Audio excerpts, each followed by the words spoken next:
O pré-secado vem assim, embalado em pacotes de 650 quilos.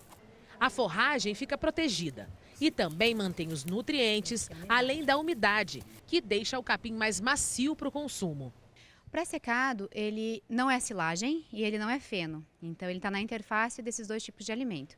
A vantagem do pré-secado é que o produtor pode armazenar ele em qualquer lugar da propriedade. Ele não precisa ficar em um local coberto, não há necessidade de construir um silo específico para produzir esse alimento. Então, o produtor pode comprar, prever mais ou menos a quantia que ele vai utilizar ao longo do ano e deixar isso estocado na propriedade. O pré-secado, ele mantém certa umidade. Ele não é um alimento tão seco quanto o feno e nem tão úmido quanto a silagem.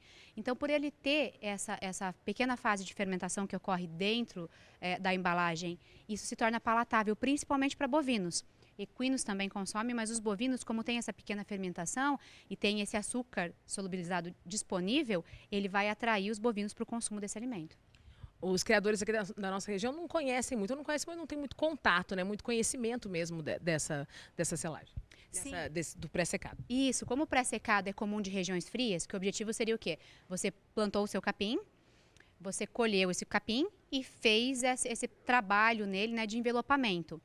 Para quando começar a gear, começar a chover, o material não estar mais no campo e a gente não ter perda nutricional. Então ele vem da Europa, foi criado lá essa tecnologia com esse intuito. Aqui na nossa região de Londrina, que é uma região mais quente, nós não temos tanto esse problema de chuva. Porém, a gente continua tendo a sazonalidade de produção de forragem ao longo do ano. Então, ele serve não para substituir a alimentação tradicional feita pelo produtor, mas ele serve como uma prevenção para uma possível falta de alimentação. A gente vai ter esse alimento estocado e ele pode ficar fechado por até 2 anos na propriedade sem ter perda nutricional. A nutróloga animal destaca que o pré-secado é ótimo custo-benefício, já que é uma opção mais barata que a silagem e mais nutritiva que o feno. A indicação, para que seria do pré-secado?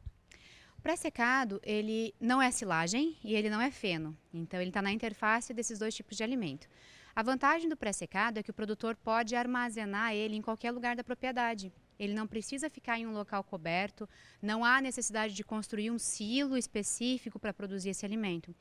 Então, o produtor pode comprar, prever mais ou menos a quantia que ele vai utilizar ao longo do ano e deixar isso estocado na propriedade. O pré-secado, ele mantém certa umidade. Ele não é um alimento tão seco quanto o feno e nem tão úmido quanto a silagem. Então, por ele ter essa pequena fase de fermentação que ocorre dentro da embalagem, isso se torna palatável, principalmente para bovinos. Equinos também consomem, mas os bovinos, como tem essa pequena fermentação e tem esse açúcar solubilizado disponível, ele vai atrair os bovinos para o consumo desse alimento. Os criadores aqui da nossa região não conhecem muito, eu não conheço, mas não tem muito contato, né? Muito conhecimento mesmo dessa selagem, do pré-secado. Isso, como o pré-secado é comum de regiões frias, que o objetivo seria o quê? Você plantou o seu capim, você colheu esse capim e fez esse trabalho nele, né, de envelopamento. Para quando começar a gear, começar a chover, o material não estar mais no campo e a gente não ter perda nutricional. Então, ele vem da Europa, foi criado lá essa tecnologia com esse intuito. Aqui na nossa região de Londrina, que é uma região mais quente, nós não temos tanto esse problema de chuva. Porém, a gente continua tendo a sazonalidade de produção de forragem ao longo do ano. Então, ele serve não para substituir a alimentação tradicional feita pelo produtor, mas ele serve como uma prevenção para uma possível falta de alimentação. A gente vai ter esse alimento estocado e ele pode ficar fechado por até 2 anos na propriedade sem ter perda nutricional. O foco na nutrição animal vai além da criação de equinos e bovinos. Na avicultura de corte, por exemplo, os custos com a alimentação podem chegar a 70%. E os estudos apontam para uma otimização desses gastos através da zootecnia de precisão. Então, são várias as maneiras, mas a mais eficiente seria na redução dos custos da produção. Lembrando que a gente trabalha com 4 a 5 tipos de rações, dependendo da fase do animal, da idade dele. E se você trabalhar com nutrientes exatos, sem faltar ou sem passar, a gente consegue economizar e ter um produto final com menor valor. Levando em consideração que a taxa aí do custo, né, do investimento de 70% chega a ser 70% da nutrição, diminuir esse custo vai dar um resultado final positivo. Sim, e além do produtor ganhar, porque a remuneração dele é através da eficiência alimentar, conversão alimentar. Então, diminuindo, ele vai ter o maior retorno. Além do produtor, também a integradora também ganha relacionado a isso. O veterinário é especialista em suínos e defende o uso de probióticos na alimentação. Os micro-organismos combatem as bactérias nocivas e ajudam no desenvolvimento das benéficas. A suinocultura é uma das atividades mais importantes na produção de carne.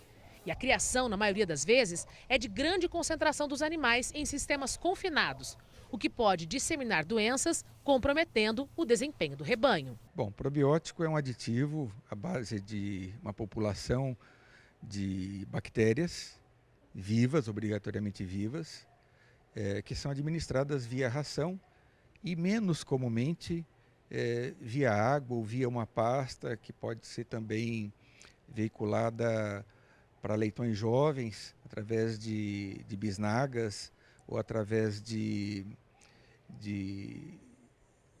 equipamentos que geram esse fluxo de dose, a gente chama de pig doser, né? São dosadores para suínos.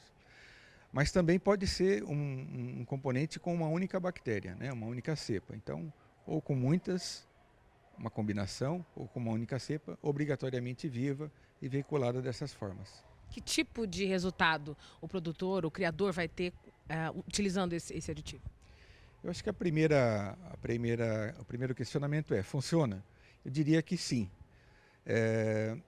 E basicamente uma ação probiótica desse aditivo significa ou se traduz em melhora do status da microbiota ou da população microbiana do intestino do suíno, que aliás é uma condição extremamente importante, muito valorizada nos dias atuais, que está em sinergia também com a retirada dos antibióticos das rações e portanto, esse estado melhor de bactérias benéficas, a tradução disso vai representar mais ganho de peso, menos diarreias, melhor desenvolvimento e, por fim, uma carcaça mais pesada, né, se identificando com o que a indústria e o produtor desejam.